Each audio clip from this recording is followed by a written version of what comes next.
Well, welcome everybody to my first live stream, I think this year. Stop the Fomo is with me as my guest, and Good we're morning. talking about what it's like starting up a channel, the type of equipment we use, and all that fun stuff. So Stop the Fomo, thank you so much for joining me on my channel. I'm happy to be here. Yeah, this is fun. Yeah, now you told me about Streamyard, which is what I'm using. And I heard it from someone else. So when my first live stream as a guest, I was invited on another live stream and they shared StreamYard with me. Go, hey, this is really easy. And then I've been hooked on StreamYard ever since and been using it for my live streams. I can see that. I was talking to Peter Gregg probably, I don't know when it was, earlier last year, because he started doing streaming aggressively, and like even other channels out there were going to him saying, well, how are you getting this to work with 4K? How are you doing this? And he told me about his setup, and I looked at, okay, this equipment, you need this mixer, the ATM, this, you need these adapters, you need the software, and we were up to $2,000. Yep. And I thought, I don't know, I want to try this out, see how it goes. And I had a product, the Live Pro L1, and I wanted to see how well it worked. And I think it was around a $500 price point, and I just used that, and it worked pretty good. But still, when you want to have no drop frames, you want to have everything done right, we got up to $2,000. And I said, you know what? I've just broken even with the channel. I don't know if I want to do live streaming. You're back in the red. Yeah. So I thought, well, I want to hold off because I don't know if I want to do that. And one of the things he told me was a software called Ecamm, which I used. And I thought, this is pretty easy to use. But after I did a few live streams, I thought, I don't feel the love. Didn't really find it to be that exciting. And then you told me about StreamYard. Yeah. I know we should have asked them for endorsement or advertising because this is a total bit for them. But yeah, it's just so easy to use. It's plug and play, right? As long as you have a built-in mic and a built-in camera, you're doing a live stream and it plugs directly into YouTube. That's what I love about it. I didn't realize how easy it was until I started it myself. Well, before we talk about my easy setup, what's your setup right now? So originally I was very much like you. I just used whatever webcam I had on my computer, and I used the same mic that I've been using for video editing because it's plugged into my computer. But then what I discovered was that I wanted to alter my mic's equalizer while going live because I can't post, right? There's you don't get to go back and fix any issues. So I recently bought a Go XLR preamp. So it's a streaming preamp. It's built for streaming. It's about $500, so it's a little on the expensive side, but not outrageous. And it's always sold out, by the way. I had to wait 3 months for it to come back in stock. Picked it up at B&H. Amazon is almost always out of stock. And having it is really good because I could use special effects, right? Like if you cough, you can go on silent. And it's a mixer, built for streaming. The only thing is it can only use one mic, so you can't have a guest in the room sharing it, but I do like it because it allows me to change the gain on my microphone, alter its equalizer. It goes from like 30 hertz all the way up to whatever 14,000 you need. And you can do that to accommodate the room. So, because I had people complaining that my voice is kind of muffled and I couldn't fix it in post, because in post I go, oh, if I did this, it sounds a lot better. So I took those same equalizer settings that I played with in my editing software, I applied it to the live mic, and now my voice is much clearer. So that's something, but you sound fine. It's just, this is what I want. In this room. This is what I want people to be surprised by this. I'm actually doing this live broadcast with nothing other than my laptop. Yep.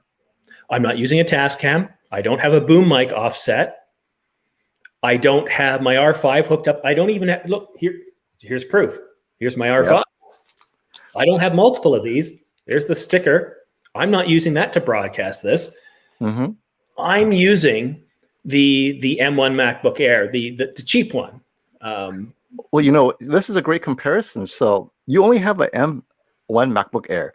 When I have set up, and they could compare my audio quality to yours, right? So let's forget the camera. I have the Electro Voice RU20. That's like $500 or whatever, maybe more now. I have the Electro Voice RU20 microphone with a little boom on it and a suspension. and I have the Go XLR. So just these two for audio is $1,000, and yet we sound pretty much the same. So, and now the reason why I like mine is if I have noise coming from the window, it is a cardioid mic, so it does a better job of blocking that noise out from behind it. But really, I'm just accommodating for potential issues. Your MacBook is fine, and that's what kills me. It's like this is what's going to surprise you even more. Believe it or not, where I am in my house, I started the studio right here. If you go back to one of my first few videos, you'll see this. And the reason I moved is room acoustics are horrible. Let me just do a pan around, and you'll see that it's hardwood everywhere. Ah, yes. And walls. And it's a large entrance area into my house. So the front door is right over there. The kitchen's over there. Sound reverberates like crazy. So the fact that you're going, hey, it's pretty good. And it's just, that's impressive that you can get. I think these are around, it's $1,200 US, this one, because I got it with a 512 gigabyte SSD in it. Oh, yeah. Well, this is the same microphone, I think, that they released in the last MacBook Pro update. People were singing into it, saying, wow, this microphone is almost professional quality. And that's what Mac does, or Apple does really well, is they're able to bring a lot of quality creator tools into something like a MacBook Pro. And I have one too. I'm thinking, maybe I should just live stream from that at home. And I didn't even believe it too at the time. I go like, come on, this is just, it's kind of like the M1. They said it's the fastest. I'm going like, okay, come on. You overdid it a little bit. Now, just let me interrupt for a second. For those of you watching, and honestly, I don't know how many people are watching because this is a new setup. I probably should be looking on the other laptop here as a way to gauge how many people are watching. When I did this the last time, I was using OBS or OBS. I like to call it OBS. It sounds more friendly. Like OBS. Uh-huh.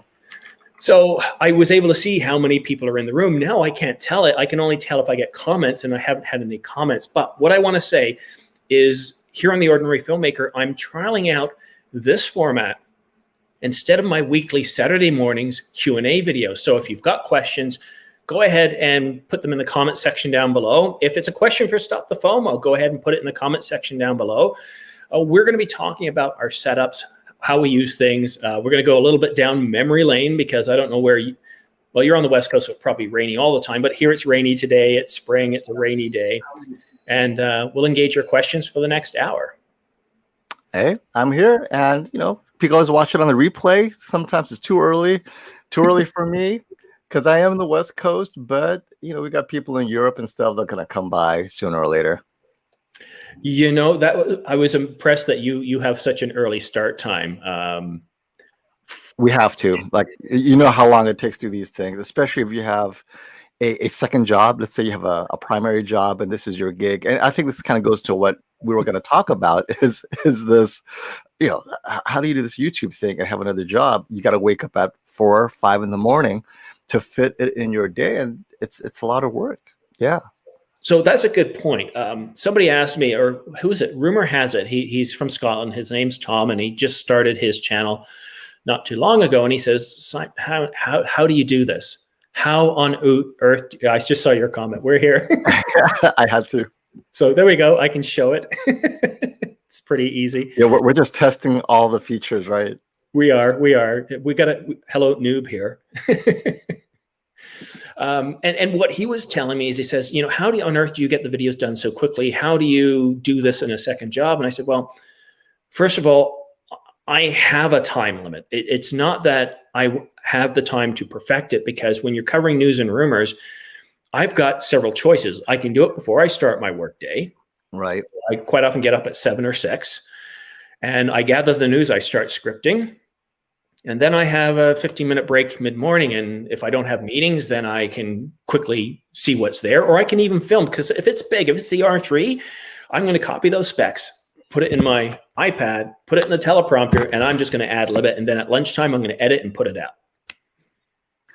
I have to say that's what impressed me most about your channel is how quickly you get it up. And it feels like you do this as a full-time job, by the way, because you get it up and it's not even like a 2-minute blurb. It's literally quite a long video, because there are others who do camera news as a second job, and you see them like they're in the back of the office, quickly trying to put up a video just to get the news out there.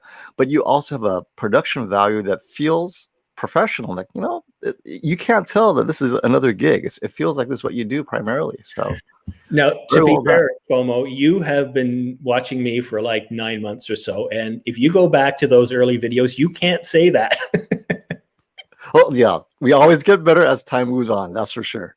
And that's it. I've been doing it for months. What I learned is the only way for me to be able to deliver this really quickly is I need a teleprompter, because in that way, I'm always keeping my eyes on the audience. I've got my notes in point form, or I've got it fully scripted, depending on how much time I have. It allows me to get it out there, because I don't have, but you say a full-time job, it actually is a full-time job, because I'm fortunate enough that I have a job that takes about 7.5 hours a day. I'm working from home now. Oh, thank you. My wife just brought me a lovely, tasty hot beverage. Ooh, is that milk tea? Earl Grey with a hint of honey and some lactose-free milk. Thank you, love. Tea. All you're missing is a little boba. Oh, you know what?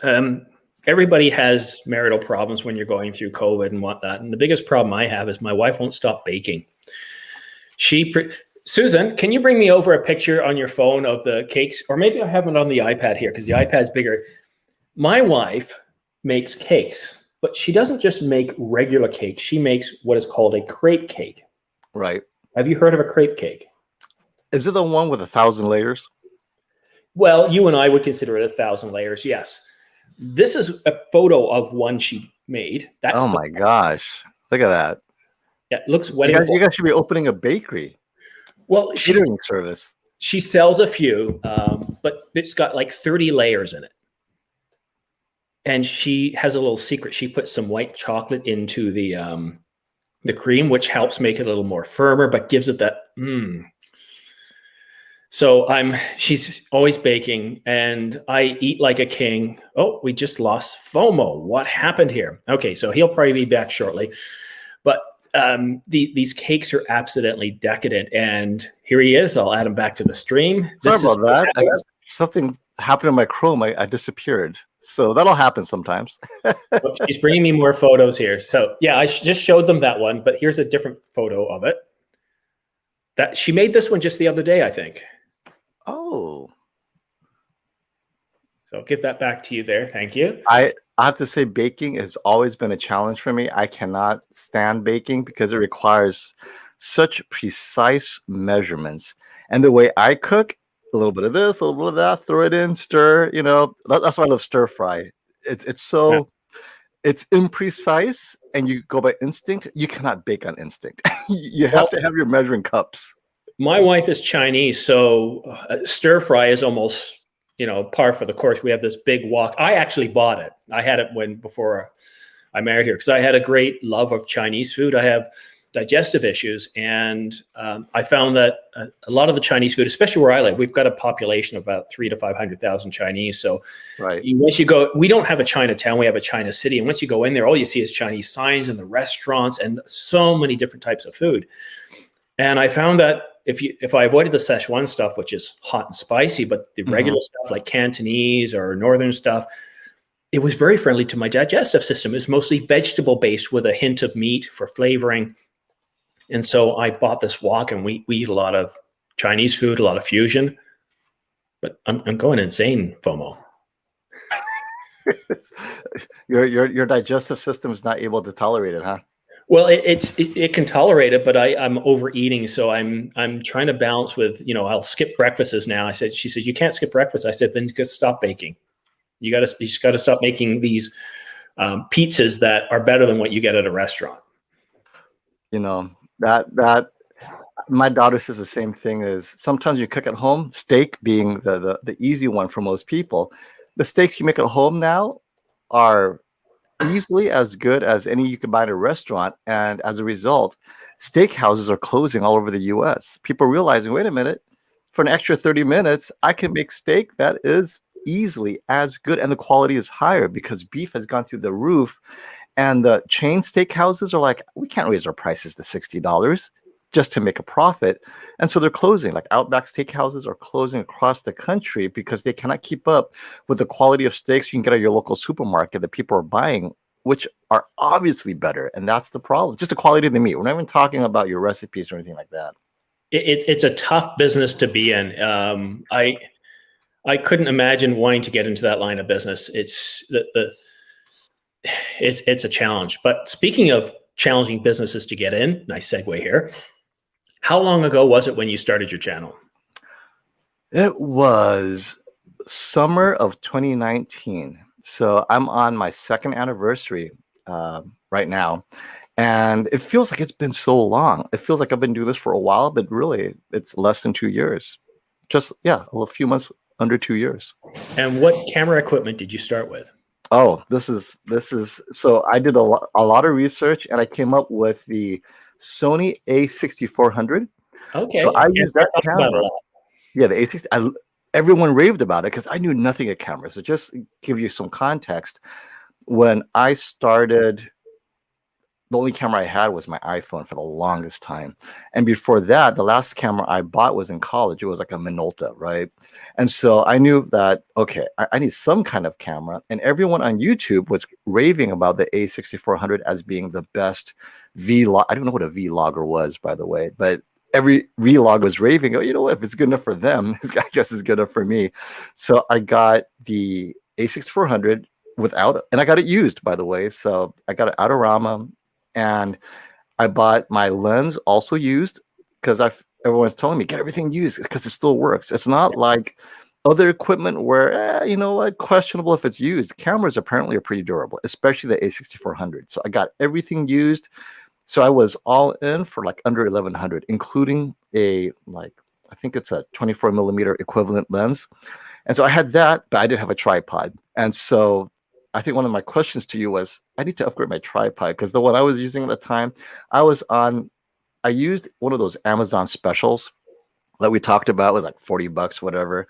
And I didn't have lighting because I tried, goes, why is everything so dark? So I got myself a $20 ring light. And that was my setup, was a $20 ring light, the camera, the tripod. And my first few videos were very dark and dingy, like I was in a dungeon, right? I didn't know how to set my exposure, but that was quite literally the first equipment. And I kept on adding more and more ring lights. And then eventually, by the third month, I had like 4 ring lights. I'm thinking, this is unbearable. I have way too many ring lights. I need to get better lighting. But it was relatively affordable. I guess I could have gone even more affordable had I used my iPhone, because a lot of people told me, like Techno Dad, I don't know if you're familiar with him, his first 100 videos he did for, I guess, over 10,000 subscribers was on his iPhone. And he was doing stuff, and he didn't move from his iPhone to real camera for like almost a year or something like that. So definitely humble beginnings is a thing for many YouTubers. I guess I started off with an A6400, which is a lot more than what some people start off with. It's better than what I had. I started with a Canon 70D, a 6-year-old camera. I mean, I'd had it for 6 years. Wow. I didn't even have a 6-year-old camera. Maybe if I had one, I would have tried it, because I try to figure out how do I edit also, right? So I had to find a camera that had a SD card so I could edit it later as well. That was another consideration. And I used a free version of DaVinci Resolve. So that was something else, because I had to set up. So it was another weeks of research. Oh, what software should I use? It was definitely a couple of weeks of research before I could even get my first video out. And like they say, the first video is the hardest because you're second guessing everything, right? Oh, it's going to be perfect. And it took forever to get that first 1 or 2 videos out. Oh, not for me. It was like that. I was just sitting on my couch. I was watching Camera Conspiracies, and I thought to myself, well, how hard can this be? I mean, he's obviously got a simple set. He was in his apartment at the time. He had a wall dividing. I think it was his mother's house, and it was a very simple, very humble environment. And I thought, well, okay, so I've got that. I can use this spot here. And I just went about trying it, and I used jump cuts like they were going out of style. Like it was just ridiculous. And I did a couple of videos, and I realized, okay, I need some consultation here. So I reached out to Peter Gregg because he had a free consult. Well, not a free consultation. It's like $30, and he did photography for like decades, so he knows what I can do. Right. And he hit hard. He said, "What do you want me to tell you?" I said, "I want the bare truth." And he said, "Well, okay, audio's, you got to work on that. Your room acoustics are terrible. You need, several things." And I also did an enterprise architecture spin of this. I looked at what are my goals, what is my vision, where do I want to be? And within 3 months, I turned it around quite a bit. And I was actually monetized within 3 months. Right. That's great. That's really good. So what I've learned, and I think you're just bearing this out, is the more research you do ahead of time concerning what you want to do with your channel and its direction, the faster you get monetized because you're doing the best practices. I binged on all those YouTube channels about creators, how to start a YouTube channel. I mean, there's just so many of them, so it's very easy to binge. But after watching maybe 50, the same themes pop up. Like one of my favorites right now, and I highly recommend it, is I think it's called Channel Makers. He's kind of new, but he's very articulate. He gets to the point. And Channel Makers right now is, even though I feel like, I kind of know what I'm doing, he still shares a few things that surprises me. So I'm a big fan of Channel Makers. It's funny. This goes back to what you were saying earlier about having a second job. Because I work 7.5 hours, I've got an hour or two before I start work, and then I end at 4. And basically, I can work 2 full-time jobs. And sometimes this does become a full-time job, which is why on weekends I don't often put out as many videos because I need some time to myself. And I completely being lost a father and a husband should be a full-time job, right? So you have 3 jobs, right? I literally 3 or 4, because I also do ESL on the side too. Oh, you teach English as a second language? Yeah, and my wife says, "Aren't you bored?" I said, "No, I'm too busy to be bored."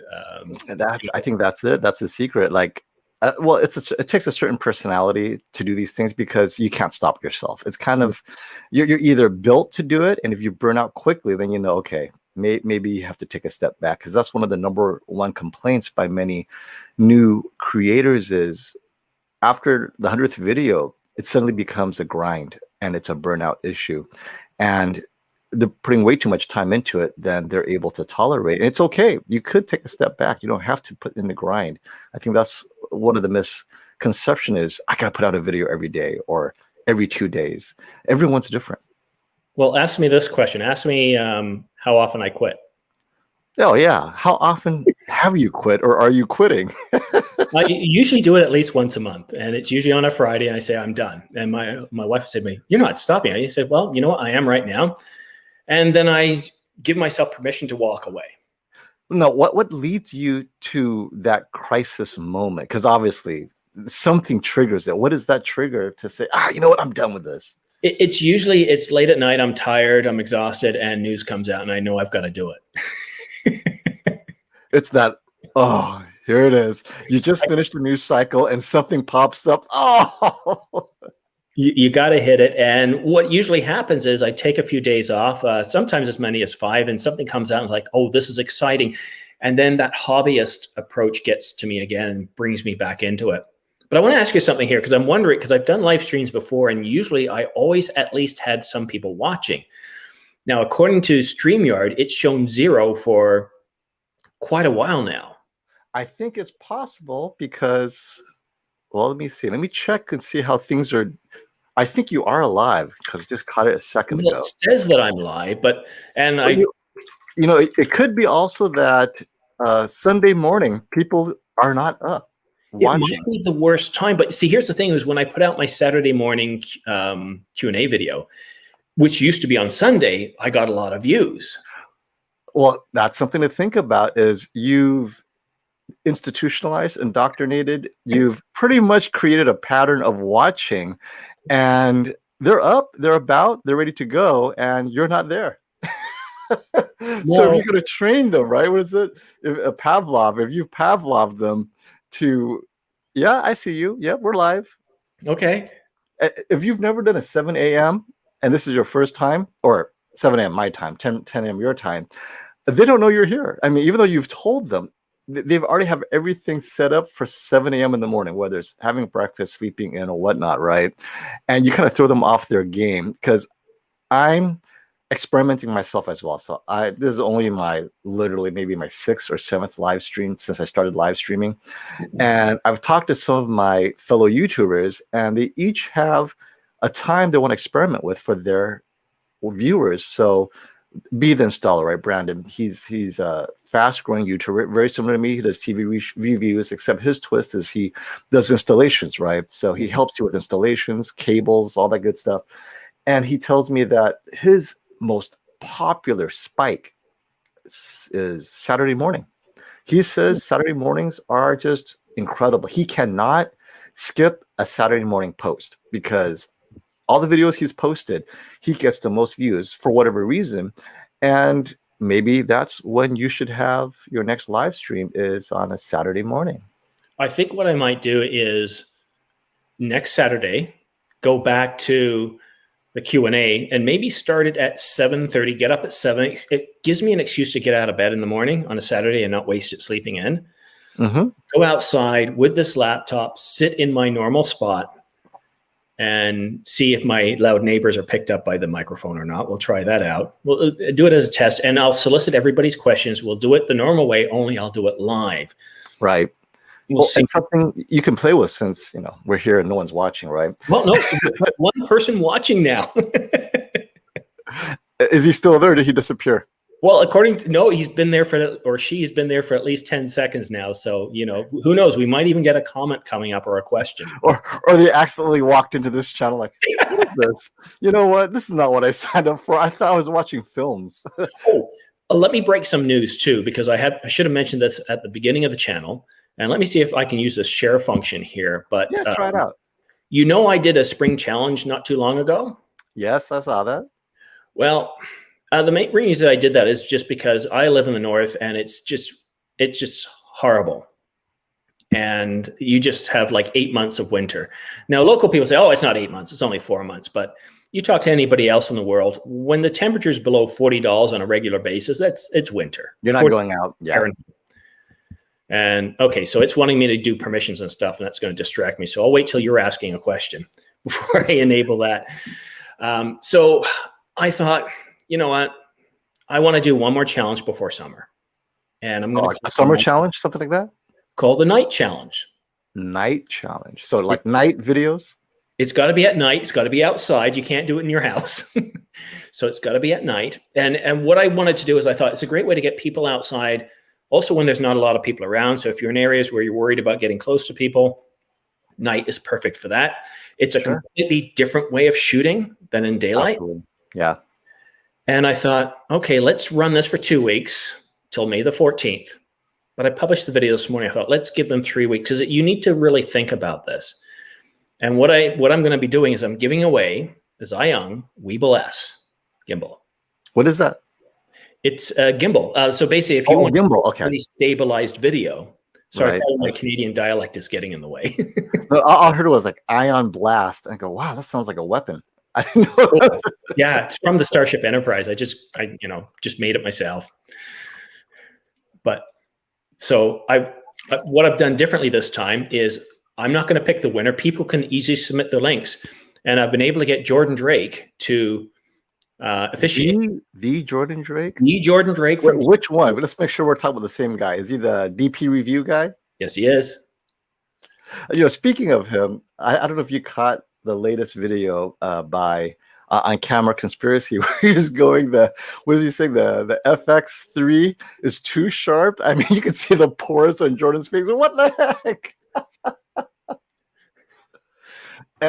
Okay, so I was going to make a comment. The nighttime shooting competition, I think, is good, really good, because it pushes whoever is competing, it pushes their camera to its limit because now they have to find the fastest setting for their lens, wide open, exposure. I mean, does it have dynamic range? Should they be using log, HLG? I mean, normally in bright sunlight, you put it on auto and you're done. You can't do that at night because, it's so lens dependent, log dependent. Are you want to catch in color? Is there shadow detail? And so you're really forcing people, on the one hand, their technical skills, but they have to push the camera to its really what I think dark scenes pushes cameras to their technical limits because that's what they're designed for. And most people don't realize when they're buying a camera, they're paying extra for those few technical points. That extra 1 or 2 points of dynamic range, that's almost $1,000 they're paying for. And if you're never using it, you don't realize that's why you pay for it. So this is a great competition to push their camera. And maybe it's an excuse to buy a new camera. My camera can't do this. Everything is blurred and I can't see anything in the dark. Yeah, and I'd like to offer up a bit of advice for anybody who's watching. When you're shooting outside, you should always be shooting log, with a few exceptions. It's going to give you, things are just going to look a whole lot better. They're going to look natural. If you're shooting 8-bit, it's going to look too harsh. It's not going to give you that cinematic look. But the exceptions when you're shooting outside is if you're shooting the moon. People don't realize how bright that thing is. I mean, it's reflecting sunlight from our sun, which is pretty bright. Quite often when I'm shooting the moon, I think I usually have the ISO somewhere between 250 and 400. Oh, wow. That's lower than I expected. And I'm not shooting log. Wow. How wide is your aperture? What is it full? Well, I don't have a choice because I'm shooting with the 800 millimeter. So that should tell you I'm either at f11 or f22. Okay. And I don't know if you saw that video I put out at Christmas time where I shot the moon. And I just wanted to do, it wasn't an homage to 2001, but it was just one of those where if you like the moon, this is perfect. It's just 20 minutes of the moon. And I get in really close, and you see the moon just moving across the horizon, and I nailed it really well. The color balance is perfect. And I set it so that way the moon didn't take up the full frame, but you could see it was big. And, you know, like I watch a lot of TV shows and movies, and I'm always watching the moon. And when they nail the moon, I go like, oh, you did it right. But quite often, this camera with this lens will produce better results than what you're seeing in a lot of movies and TV shows. Wow. And that's at f11.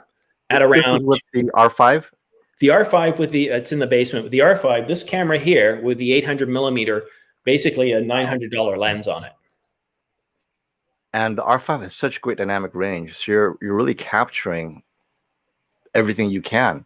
Yeah, that's an 8-bit. That's capable of, yeah. And then when I shot, I got the extender because I did the review and I liked it so much I bought it, and I bought the extender. I shot the moon again, I think it was December. And I was just flabbergasted at how close I got to the moon. And you can see one where I'm flying over, essentially I'm flying over the moon. And there's a bit of heat haze because you're really zoomed in. And it's literally like you're the Apollo and you're flying over the moon. It takes like 20 seconds or 30 seconds to clear the surface of the moon. That's impressive. I'm not into astrophotography, I have to admit, only because hobbies are so time consuming. I have too many already. My greatest fear is to find another hobby. Like, so yeah, like right now I'm dabbling in cryptocurrency just because, this is popular. Let's check this out, right? Yeah. And there's only so many hours in the day to play with stuff, but definitely a YouTube channel could be incredibly engrossing just on the equipment level alone. Like audio, I'm just having fun upgrading my audio, even though, like you, if I just had a MacBook Air, maybe it's good enough, but you can't help but just tweak things. And these minor upgrades that are so expensive literally are really minor. Well, and it's interesting you say that because, I thought, could I edit with this as my main video editing machine? And I thought about it. And after doing it for about a month or two, I don't know how long I've been doing it now. The answer is definitely no, because I produce more errors. Because the screen is so small, I can't really tell, and I can't continue blowing it up for full-size screen because you've got so much time to edit. And with a larger screen, you catch things instantly, whereas with a smaller screen, you don't. So there's that negative. So essentially, I need a MacBook Pro or one of those new iMac 27 or 30 inches that are going to be coming out. Agreed. And of course, the lighting, I still have room to improve my lighting in the basement. But I'm not there yet. I'm at 22,000 subscribers. I still need to keep working on improving my presentation skills. You see how I am here with you. This is the natural way that I speak. But when I'm scripting, I'm still trying to introduce a bit more personality to it. I still have a bit of trouble. So I'm working on those goals, the presentation skills before, and of course the content, Right. other than worrying about more money for set.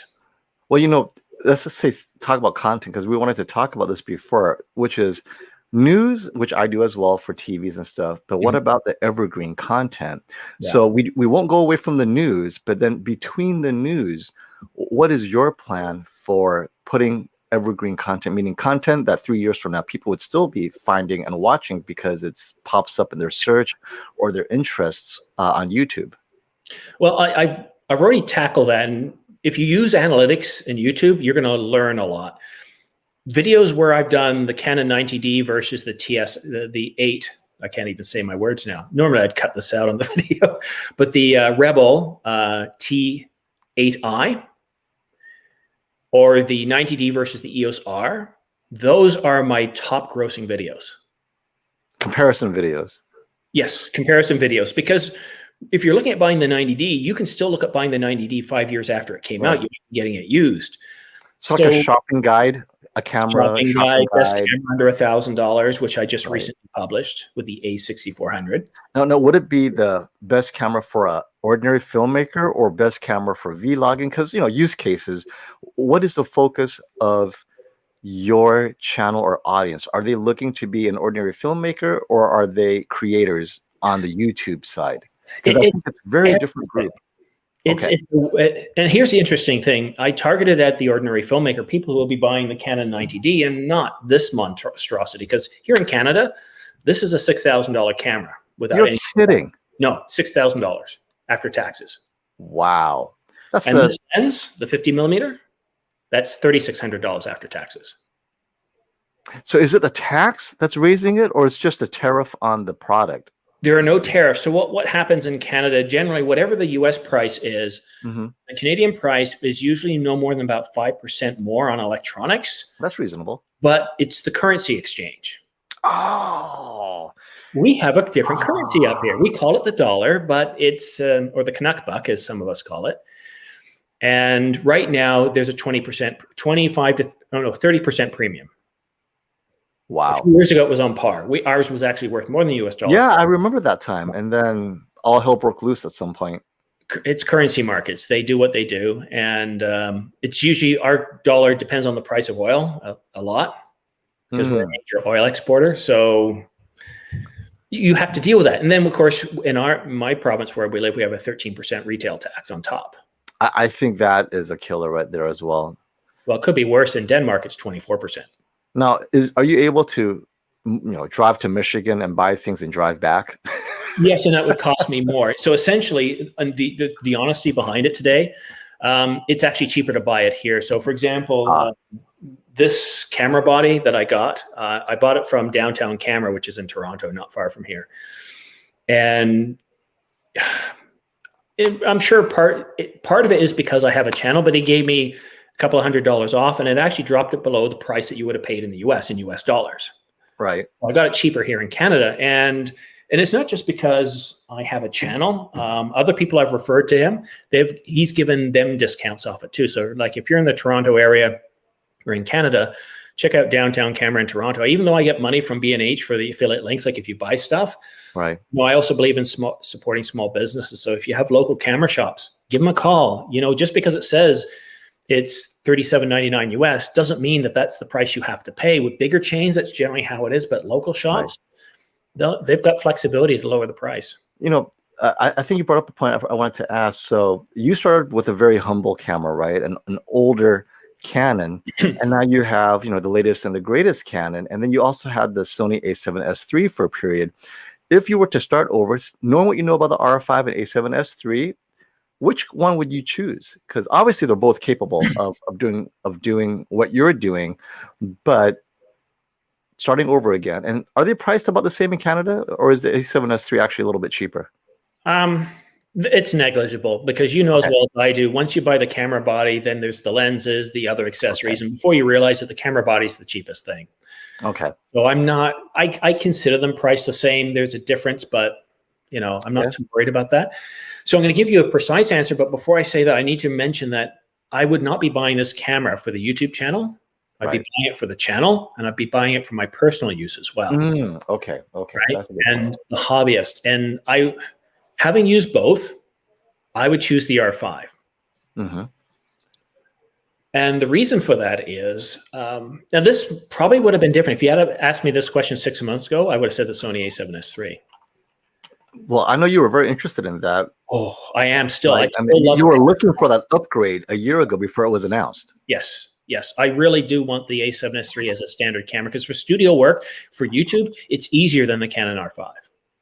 How so? Well, Sony compresses the video so well that you really don't notice it, and you can get a really high quality image. So you're dealing with smaller files. So that means you're going to use quite often, you're going to take less time to actually get it from the computer or the camera right to the finished. Right? I use 4K HQ on this, and I probably shouldn't. 80% of my audience doesn't watch on a big television. But I love that detail, and that detail matters. When I'm producing my non-YouTube stuff, that detail really comes in. I'm always shooting 8K over sample 4K. I don't want to miss out on detail, and it's really, really good. And I also started playing around with 8K recently, and I've fallen in love just because it was there. It's just stunning. And because of YouTube, I can produce a lot of 8K content and keep it online, because I could never afford to keep it on my own storage here. The sizes are just too huge. Right. But it's not a perfect camera. You have to be a lot more, you have to be very, very knowledgeable. The R5 is not forgiving like the a7S III. The a7S III, it says, oh, look, I'm doing a shoot for Stop the FOMO. So let's focus on exposing for Stop the FOMO. And regardless of what happens to the lighting around it, forget that. Stop the FOMO is the most important person. Exactly. It's not like that. That's what I do like about the Sony.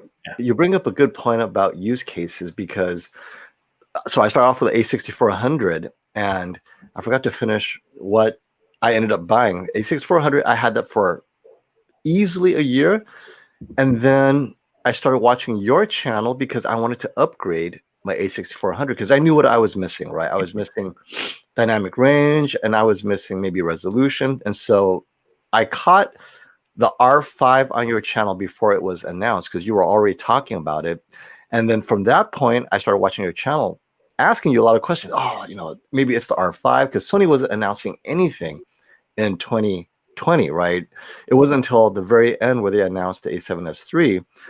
And I ended up getting the R5, but then it overheated. I had trouble with the workflow because I'm so used to Sony. So I returned it, and I got the a7S III, which I liked, but I really needed the 8K because I punch in a lot on my reviews. And so the Alpha 1 was announced, which was like, oh, this is great. So I swapped that for the Alpha 1, which is what I'm using now. And for me, the workflow, Sony's workflow, I believe really is built for YouTubing, because it's just, like you said, it is so easy to automate the things that you need automated, both for what we do, just talking, and for reviews, product reviews and so forth. And I know I'm not familiar with Canon, so those who are in the Canon ecosystem, maybe they get it to work a lot quicker. But coming from a beginner, I got the A6400 working fast for what I need to do, and I took that same flow and applied it to the Alpha 1 without much alteration. And I like that a lot about the workflow that I'm on with the Sony ecosystem, because I know the quality is the same, but I couldn't get my color grades down with the Canon very well. That's another reason I had to swap it. It just took me way too much time trying to figure it out. Yeah, no, I agree. Like if your single use case is YouTube, then I think the Sony a7S III is perfect. It really, really is. But you see, I'm one of those people that's kind of tough, because what I want is I want a really good, high quality, and all my capabilities where I wanted 4K, detailed 4K, because Canon kept giving us cropped 4K, like a 1.7 times crop. It was soft, terrible rolling shutter, and here we go. This thing here, guess what? Full sensor readout, and not only that, it's 8K, and we get IBIS. Right. So I really love that. So for video wise, it's very good. And now that it has C-Log 3 and the cinema gamut, my God, when I go out, you talk about color grading headaches before, I don't have those anymore. It's just completely different.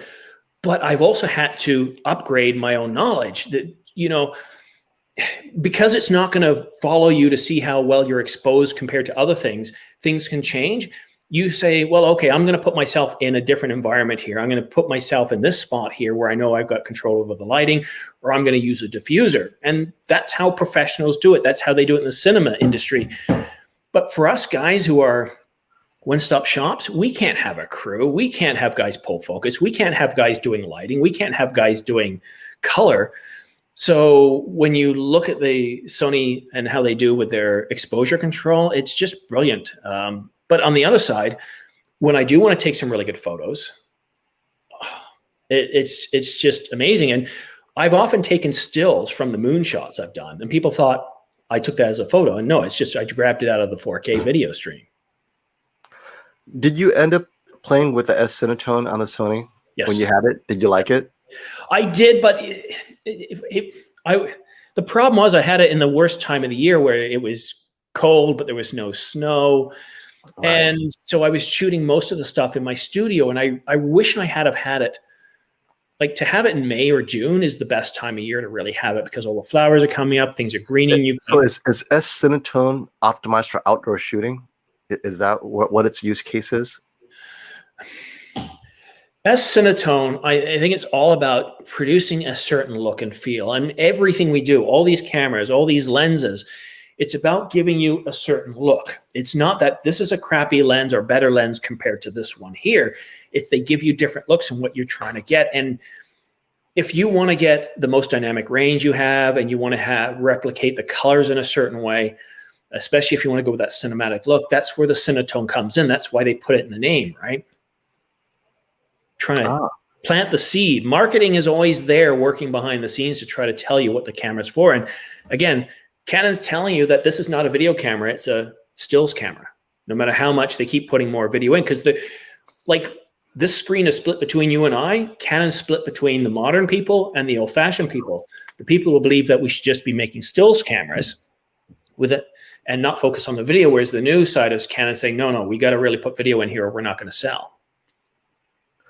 I'm seeing that struggle with Sony as well. I mean, the FX3 is literally the A7S III with a few, one or two things added or one or two things taken away, but ultimately it's the same camera in a different body, optimized for video, but the optimization is what? XLR output, smaller.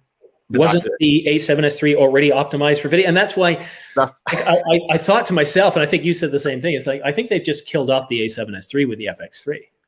Exactly, because if the A7S III is for video shooters, then what's the FX3? If the FX3 is for video shooters, and a camera guy would get the A7 anything else, right? That's for photography. So yeah, the use case for the A7S III, even though they're identical to FX3, FX3 is a little bit smaller. It's got the XLR, it's got this and that. That just makes it easier. Does it have a fan? I forgot. I didn't know if it had a fan or not. I believe it does have active cooling. Of course, I also said that about the Alpha 1, and that's proved to be wrong. And actually, we're coming close to the end here. I want to talk about your Alpha 1 a little bit. You mentioned to me that it overheated in the most, and he's gone dark now. Sony censored him. Oh, there we go. Okay. Conspiracy theorists. We gotta, put something. All right. The minute we said something wrong, well, what happened? What mode were you overheating in? Can you tell us a bit more about that? Yeah. So Alpha 1, and my first overheating experience was shooting 4K 120, which, okay, it is what it is. But I always shoot when it was 4K 120, it was with internal CF Express A. But I did use a dummy battery, and I was shooting for at least, I'd say it was running for close to an hour when I got the overheat signal, and I wasn't even paying attention to it because I just took it for granted it wouldn't overheat, and they just shut down. Right? Like, oh, I guess I hit the overheat limit, which wasn't the surprise. The surprise was when I started shooting in 4K 60 at the highest quality settings. So on the setting right below 8K is the 4K quality I had set at the highest quality, and I was doing just a regular, talking head. It wasn't anything, but I take about 2 hours, so I let it run, and I use an external monitor for that, and that I was surprised resulted in overheating because I was using an external monitor. I was not recording internally, and then, ironically, I got no overheating issues shooting in 8K. So I do long 8K videos because, and I run out of room all the time. So I go back and erase stuff because I'm doing footage for my TV reviews. So I'm recording in 8K. It's always on. And then when I run out of room, I go in, I erase what I need to erase, and then I shoot it again. So I'm taking lots of takes, right? Not one. Well, there was a temperature warning at one point. I took a 5-minute break and then I finished shooting. But I never had a shutdown the way I had with, and then I have 4K 24. So then I went to 4K 24 when I did my talking head after that because I had the 4K 60 issue. And then 4K 24 I shut down after about close to 90 minutes, something around there. Also, external recorder, dummy battery. And at that point, I'm thinking, okay, this doesn't make sense. And it felt hot. So it wasn't like this was maybe a sensor issue. It did feel hot. So I'm just wondering, one, maybe it's not optimized for the dummy battery because the wisdom is dummy battery is supposed to keep it cooler.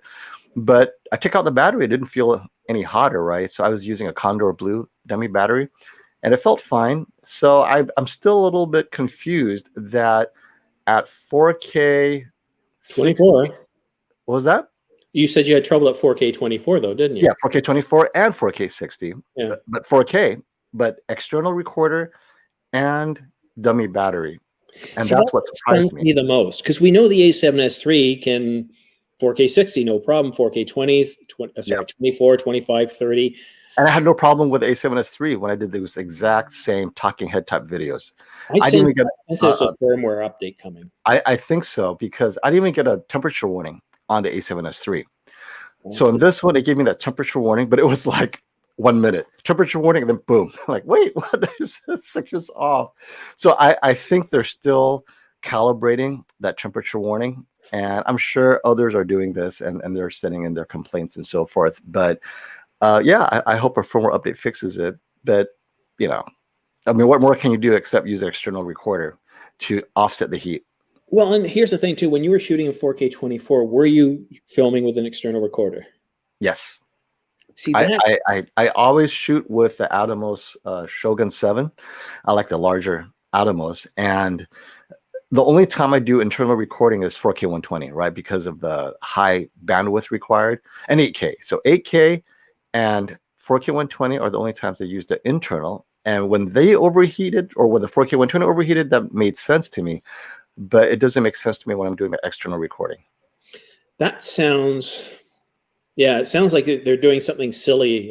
There's some bug in there because, sure, I could wear the hat of somebody who says, oh, Sony's terrible. Look, they're overheating. Well, no, I think the most realistic thing here is if we look at what they did with the A7S III, they've just done something in the coding that's doing something silly, because 4K 24 with an external recorder overheating doesn't make any sense. Now, maybe I should have put, because I did not put, was it high heat tolerance on? I mean, it shouldn't matter. Yeah, because I know that there is that. Well, maybe I should have put that on. I didn't put on the heat. What's it called? There's a toggle that you turn on heat tolerance or something like that, right? Here's the reason they put a high heat or that heat tolerance in there to begin with, is because if they don't, there'll be a class action lawsuit down the road because people are burning them out. So if you put in that high heat tolerance, and it's different for you because you have a certain revenue level, and if you shoot for a year or two and dump the camera out and get a new one, no big deal. But for other people, I'm going to. This is their end game camera for the next 10 years. Right. This is their end game camera. They're never going to buy another camera again. Right. It's the same with a Canon. You can turn certain settings off, and you know what? If you're telling me it's getting hot, I'm going to back off for several reasons. One, I understand technology, and once you get to a certain heat level, like my old MacBook Pro, it would run 90 degrees quite often, 95 degrees, and I know that that's baking that motherboard. You heat it up, cool it down, heat it up, cool. You crack the board after a while. And that's why I like these ARM processors and these M1s. They don't heat up as much. So I think you're sending it out HDMI. You're taking what's coming in. It's right off the sensor. You're not processing anything. There's no heat from the CF card.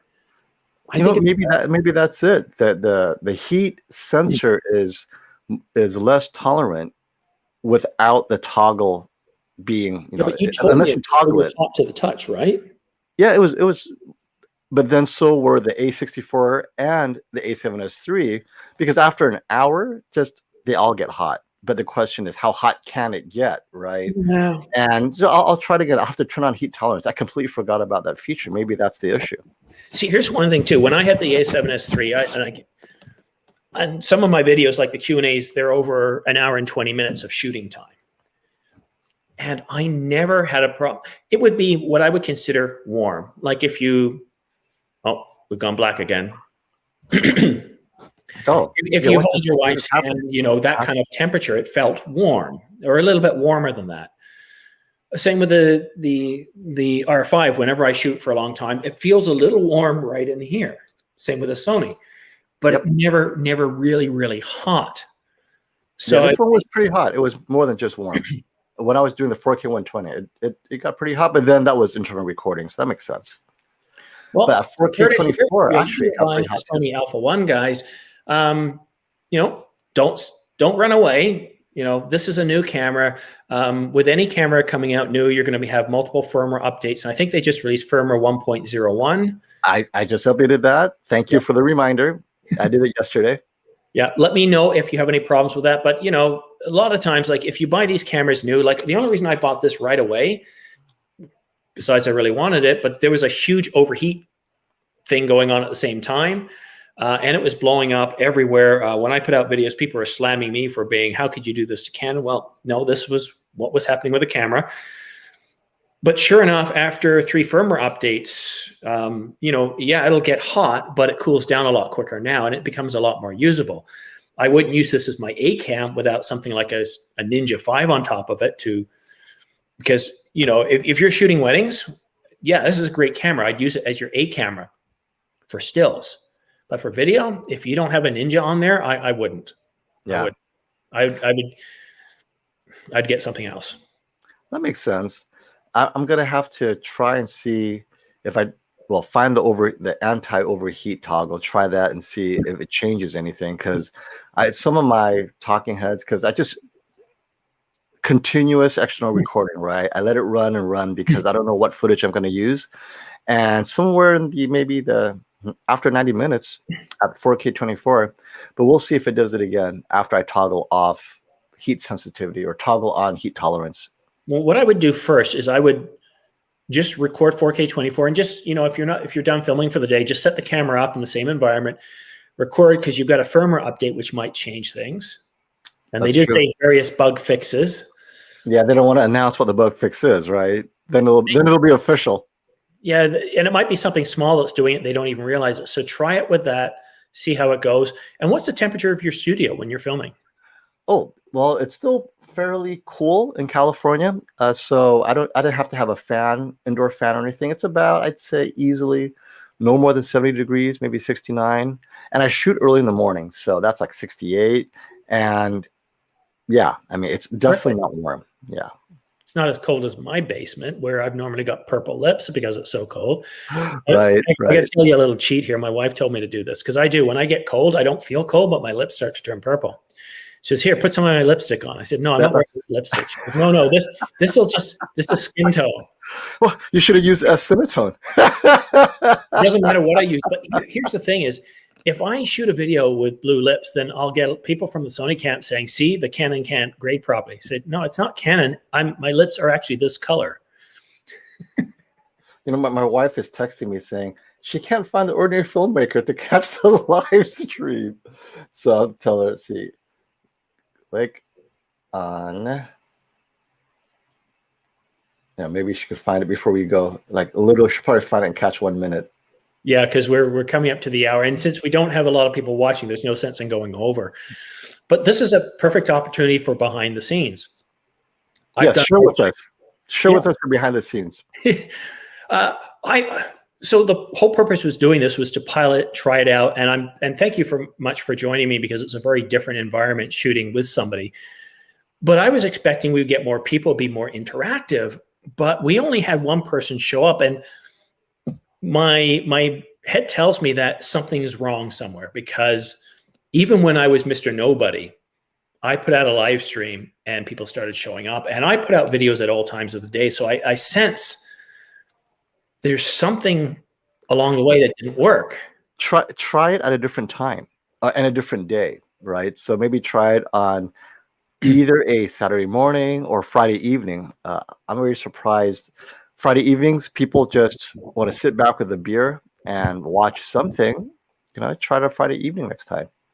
I might be too exhausted for Friday, but maybe I think as we talked earlier, this Thursday afternoon. Yeah. Because I do some of my live streams in the Eastern time, like around 6-7 p.m. Eastern time on a weekday. And a lot of people, they're available. They're getting off work, and because of COVID being what it is, they get off work early, whatever, and they're able to catch the live stream on the way home or whatnot. Yeah, maybe what I could do is, as time goes by, make it even more interactive. So if a person has a question, they actually want to come in and ask it live, I can share the link, bring them in for their question, get them to answer it, all sorts of things, right? I'm not Mr. Serious Pants all the time. In fact, I'm the complete opposite. Even at work, when it's very serious and talking serious stuff, I'll drop the odd joke and you'll just see people laugh and people will relax a little bit more. I don't see the point of being serious all the time. So if I can try something and I make it look a little foolish or oops, no big deal. Yeah. Well, it's this, and like you were saying, you're just trying this out. This is your first time trying it out. So this is the time to do it. Any mistakes that we make, no one's here to see it. Well, not yet.